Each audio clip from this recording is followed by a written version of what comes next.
1800. Là, présentement, d'un côté, Vaux-en-Velin, les marécages. De l'autre côté, Villeurbanne et les champs. Pour venir ici, à CCO-la-Rayonne, maintenant, on a traversé la rue de la Poudrette. C'est joli, non, la Poudrette? Mais on s'est posé la question, qu'est-ce que c'est la Poudrette? De la poudre à canon. Eh ben non, c'était des excréments. Dès le départ, on parlait de déchets. Ils venaient d'où? De la périphérie? Certainement. Peut-être que plus tard, il y aura des zones à pique-nique, des zones de guinguettes. Je ne sais pas. Mais en attendant... Odeur de marécage. C'est pas très bon. Odeur de caca.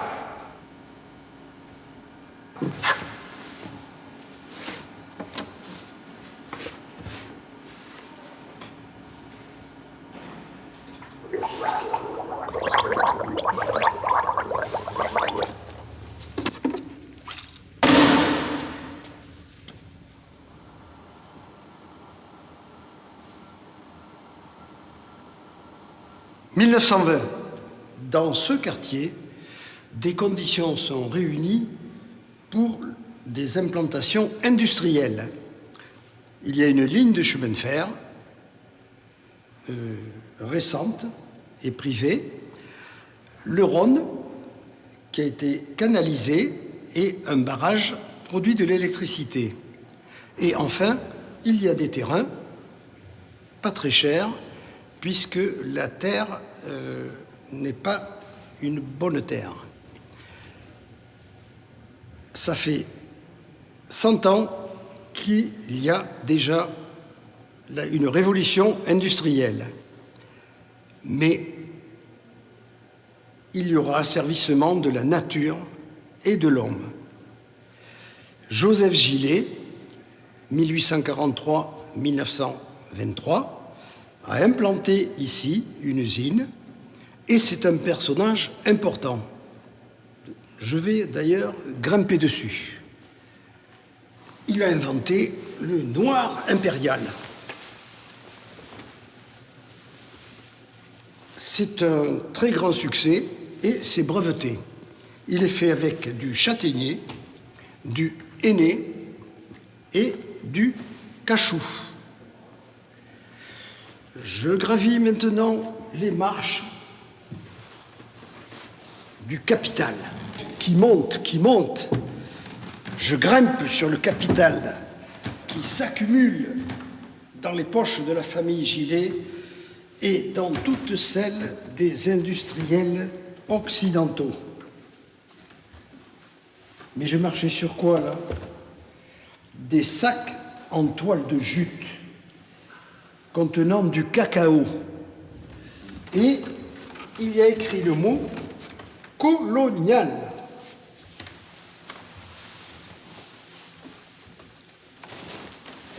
Ah. Bon, on n'est pas des poires, hein? On sait bien que l'Occident a bâti sa richesse sur la main-d'œuvre indigène, comme on les appelait. Vous savez, ceux qui étaient dans les colonies. Mais bon, ça, on en parlera plus loin dans la frise. Pour l'instant, je vais vous raconter une petite histoire. Donc, ce sont des témoignages qui ont été publiés dans un livre sur les conditions de travail dans les usines Taz. Alors, donc, c'est une histoire qui est racontée en disant qu'elle était drôle.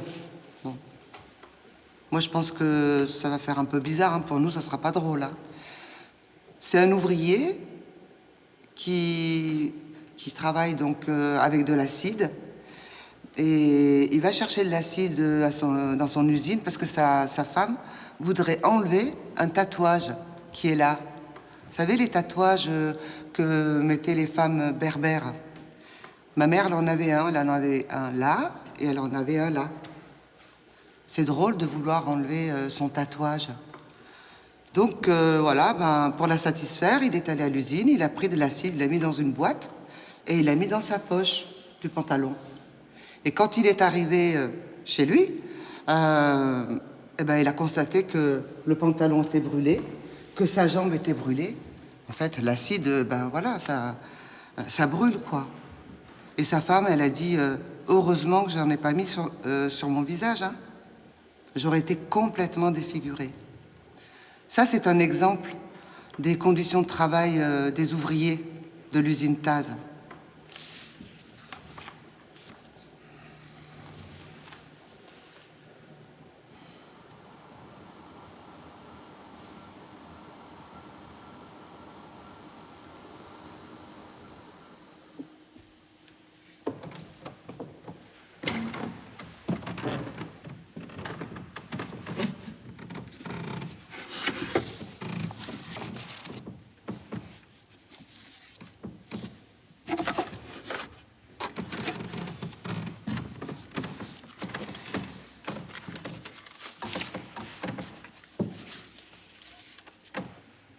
Mes parents ont très vite commencé à travailler à l'usine Taz. Pour ne pas stopper la production, mon père et ses camarades mangeaient en travaillant. Ils ne prenaient même pas le temps de se laver les mains. Le pain était contaminé par les acides. Mon père me racontait que pour se donner le courage d'aller parler aux chefs de leurs conditions de travail, les ouvriers se saoulaient. Désinhibés par l'alcool, ils arrivaient à exprimer plus facilement leur inquiétude et leurs difficultés.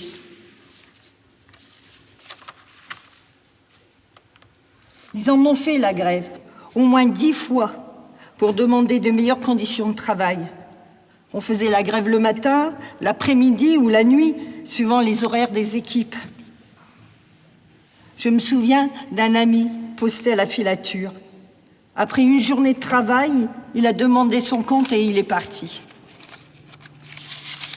Le patron, pour les calmer, leur donnait une petite prime. Mais mon père, après plus de 20 ans au service de l'usine, a contracté la tuberculose et le cancer. L'usine n'a jamais admis être responsable de ces maladies. D'autant plus que les gens ignoraient pour la plupart qu'un lien pouvait être fait entre le travail, l'usine et la maladie. Malgré toutes ces conditions difficiles, mes parents sont restés. L'usine Gilet leur offrait de très nombreux avantages à leurs ouvriers. Et de ce fait, mon père m'envoyait très souvent en colonies de vacances organisées et financées par l'usine. Je garde d'excellents souvenirs de départ en Ardèche et à Marseille.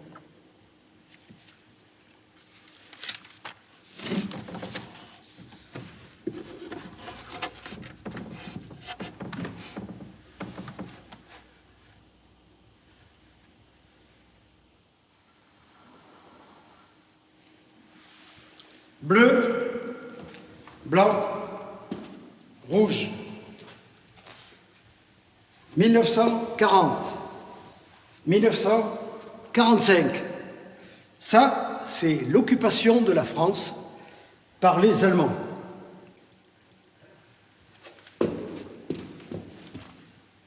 « 69 ans. Ça, c'est l'occupation de l'Indochine par la France. Ici, on est dans l'espace des colonisations. On a mis une étoile jaune du drapeau vietnamien sur le rouge du drapeau français. 20 000 Indochinois ont été réquisitionnés pour venir aider la France comme ouvriers dans les usines. Ici, ils étaient logés dans un baraquement dans le rond-point à 200 mètres. Ils partaient à l'âge de 18 ans et resté jusque au début des années 50 en France. Ils étaient mal logés, mal nourris, mal soignés et mal payés. Ils occupaient des postes non qualifiés dans les usines Taz, par exemple, qui les a employés.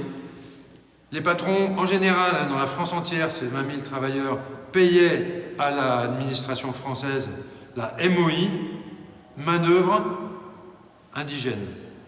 Ils payaient à la MOI les salaires des Indochinois qu'ils ne reversaient pas. On entend souvent parler des tirailleurs sénégalais, des harkis, mais jamais de ces 20 000 Indochinois. Qu'est-ce qu'ils ont fait? C'est les 250 qui étaient juste là. Ils étaient dans un cantonnement, et en septembre 1945, Ho Chi Minh, révolutionnaire, prend la ville de Hanoï et déclare le Vietnam indépendant. Ici, en solidarité avec leur peuple, il y avait un lever de drapeau tous les matins. Clandestinement, ils descendaient le drapeau français et ils hissaient les couleurs du Vietnam.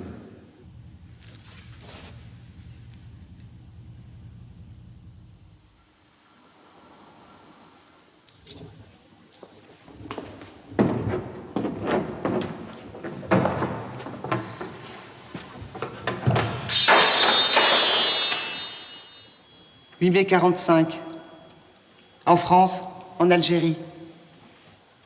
En France, on fête la libération de la France contre les Allemands. En Algérie, c'est une autre histoire. Ils ont voulu fêter aussi, les Algériens, la libération de la France. Et ils ont manifesté avec le drapeau de l'indépendance. Mais ça n'a pas été accepté. Et ça a été le début de l'insurrection et d'un massacre. Ce massacre, c'était à Sétif, Kherata, Guelma, toute une région de l'Algérie.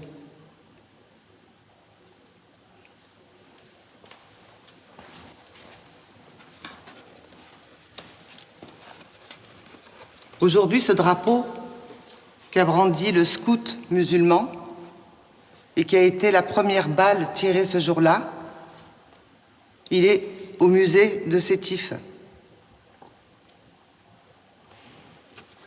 Après ces événements-là, le général Duval, qui avait mené toute cette opération, côté français bien entendu, a averti le gouvernement français. Et il leur a dit, je vous ai donné 10 ans. Faites en sorte de réconcilier la communauté algérienne avec la communauté française. Faites en sorte de rétablir la paix et la confiance. 1er novembre 1954, 10 ans après, environ, l'Algérie déclenchait sa révolution pour son indépendance.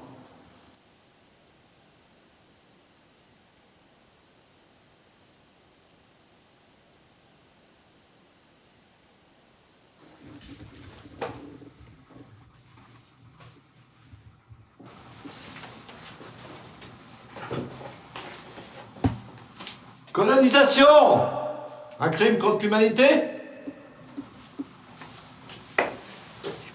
À la fin de la Seconde Guerre mondiale, les peuples commencent à se soulever contre leurs maîtres.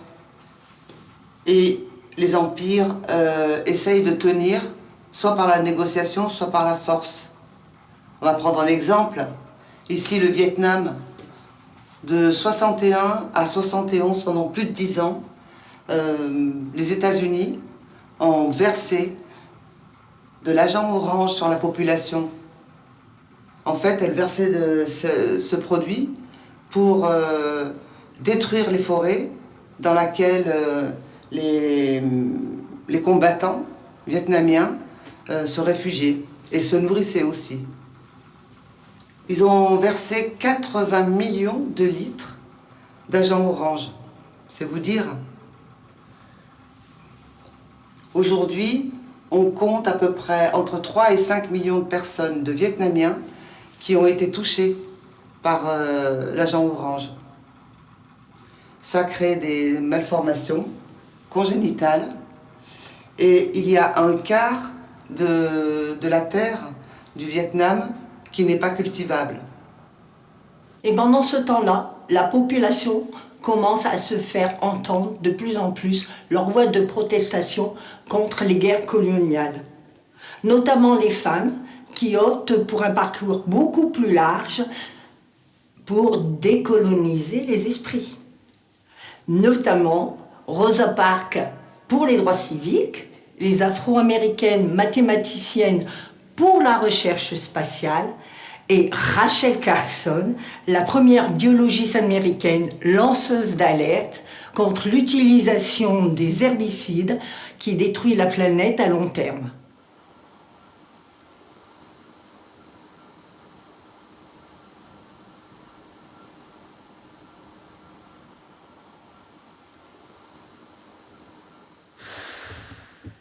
Noir, c'est noir, il n'y a plus d'espoir. Oh, oh. La la la la, la la la la la la la, la la la la. Tout près d'ici, les lignes de production de l'usine Taz ferment en 75, entre 75 et 80. Pour Abdel, l'enfant du quartier qu'on a rencontré, c'est la fin. La fin de quelque chose, d'une histoire. Il était enfant, son père travaillait dans l'usine et pour lui, c'était un mur. Quelque chose s'arrêtait là, en 77, pour lui. Pendant près de 30 ans après la guerre, l'Occident a extrait, produit, consommé, extrait, produit, consommé, extrait, produit, consommé et c'était la course à l'investissement, c'était la croissance infinie, le plein emploi. Allez, vas-y que je t'exploite l'EVA pour faire nos pneus. Vas-y que je t'exploite le pétrole pour faire tourner nos voitures. Allez, allez, allez. Le plastique, le textile artificiel. Et bam 1973. Premier choc pétrolier. Il coûte 4 fois plus cher. C'est la fin des haricots, les usines ferment évidemment, les ouvriers sont mis au chômage. C'est la débandade.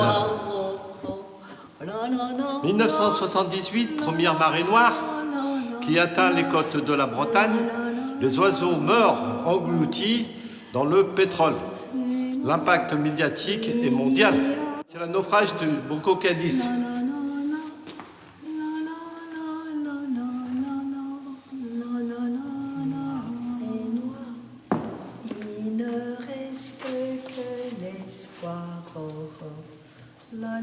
Oui, tiens, cette chanson me rappelle quelque chose. Noir c'est noir. À la maison, à la fin des années 70, on dansait sur cette musique, voilà, on s'éclatait. Et j'en garde un super souvenir. Et en même temps, c'était le premier choc pétrolier. Ils ont arrêté l'immigration. Et là, ça a provoqué des émeutes, des lynchages, des bastonnades, surtout dans le sud et à Marseille. Et moi, j'en garde un souvenir où j'avais peur. Voilà, on était montré du doigt. Bon, voilà, on était de trop, quoi. On était responsable de la crise.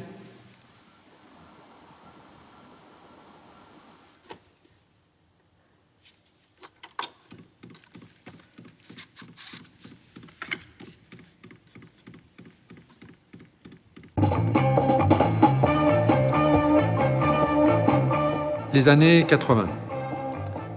La guerre froide continue, l'idéologie adverse, c'est le communisme.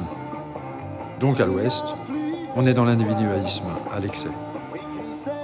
La doctrine de l'Occident, c'est le néolibéralisme. Ce modèle économique qui favorise l'émergence des jeunes, qui sont ambitieux, matérialistes, cyniques, amoureux. Ils sont obsédés par l'argent et la réussite. Ouais, ces Golden Boys sont les faire-valoir d'un capitalisme dans sa version la plus inégalitaire.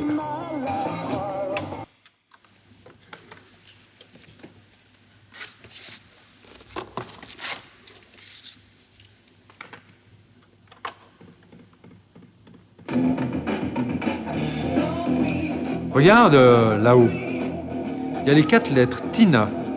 TINA, c'est There is no alternative. 4 mots prononcés par Margaret Thatcher, symbole de cette idéologie.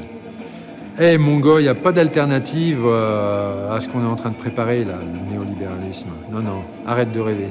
C'est fini les années 70. D'ailleurs, il y a aussi No Future. Ça, c'est les punks. Depuis 77, ils vomissent sur leurs aînés. Ils vomissent quoi, les punks? La musique stridente, des notes de musique et des rythmes effrénés. Mais quel futur ils refusaient en 77, les punks? Alors bon, les social-démocraties adoptent le modèle économique dominant. Les guerres d'indépendance, elles n'ont libéré personne. Les multinationales s'enrichissent aux dépens des peuples indigènes et elles commettent des atrocités en toute impunité.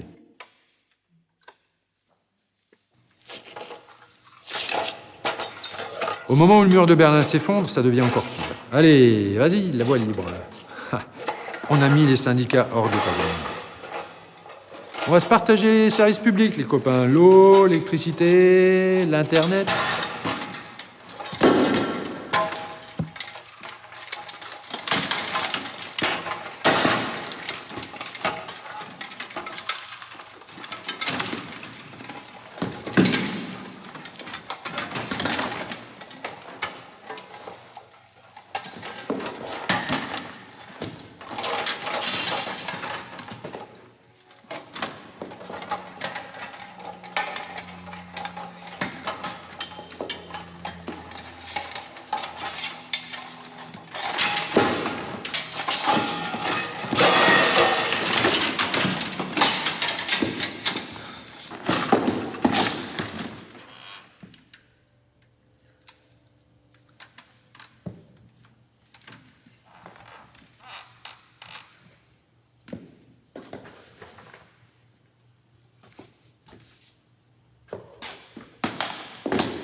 « 20 ans après Tchernobyl, en 2006 donc, il y a à mon sens une prise de conscience au sein du grand public de l'urgence à agir face au réchauffement climatique.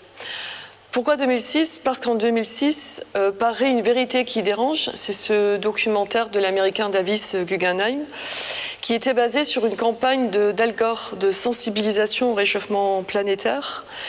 Et c'est un documentaire qui va lui valoir, après 2 Oscars, le prix Nobel de la paix en 2007, qu'il va partager d'ailleurs avec le GIEC, le groupe intergouvernemental sur l'évolution du climat.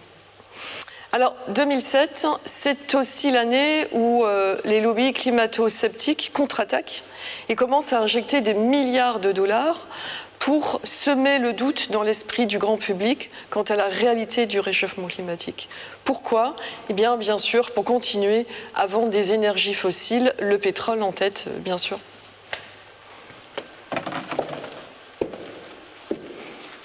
Alors, climato-sceptique, il serait peut-être plus pertinent de parler de climato-négationnisme.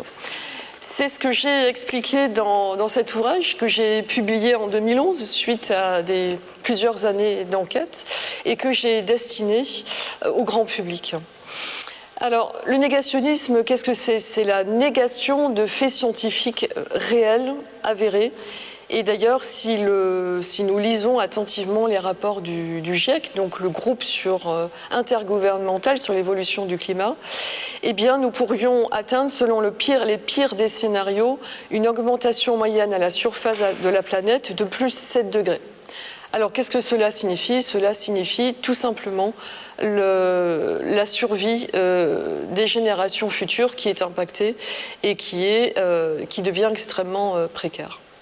Alors, dans cet ouvrage, j'enquête tout d'abord sur les faits scientifiques et ensuite sur donc, la négation des faits scientifiques. Il y a négation, on l'a vu, donc basée sur des intérêts des lobbies industriels, mais aussi il y a un déni psychologique qui est de nier quelque chose qui menace notre moi et qui nous fait tellement peur qu'on préfère faire la politique de l'autruche et mettre la tête dans le sable.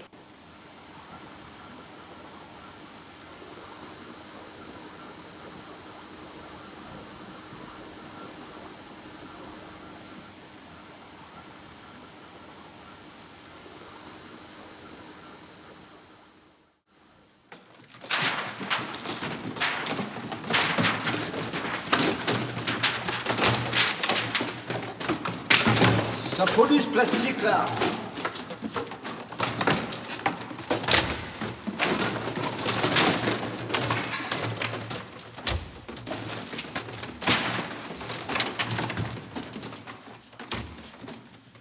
C'est comme le réchauffement climatique. Tu plantes des arbres, mais c'est quoi cet arbre? Je suis tombé amoureux de ce majestueux arbre, le pistachier d'Atlas. On le surnomme l'arbre de fer. Il résiste aux températures extrêmes. De son nom botanique, il s'appelle le Pistachia atlantica. Et pour toi, cet arbre, il a une utilité? Ce solitaire lutte contre la désertification. En plus, à lui seul, c'est un écosystème. Il protège la faune et les oiseaux migrateurs. Il stoppe l'avancée du sable du désert. Dans ta pépinière, en fait, t'en as plein. Oui, je cultive cet arbre. C'est un arbre qui est en voie de disparition et une espèce protégée. Des tests de germination et des plantations expérimentales ont été faites dans notre association Botma.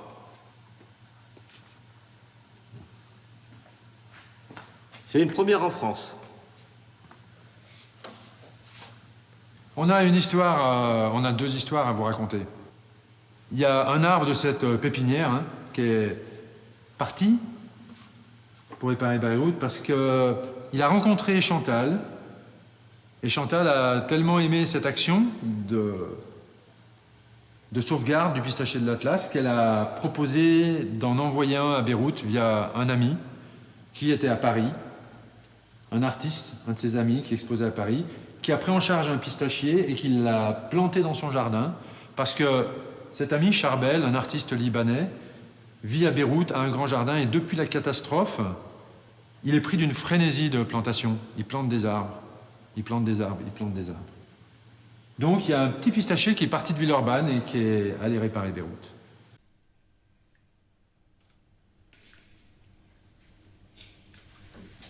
Il était une fois deux petits pirates. Ah, c'est nous deux.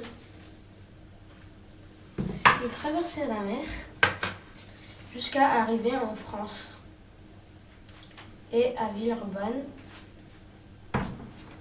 dans des bungalows. Et comme la mer leur a manqué, ils ont fait une bataille d'eau. Ah, c'est toi. Ah, c'est moi. C'est quand on joue avec les rétroprojecteurs du Nord du futur. Ça sert à voir le passé et à se projeter sur l'avenir.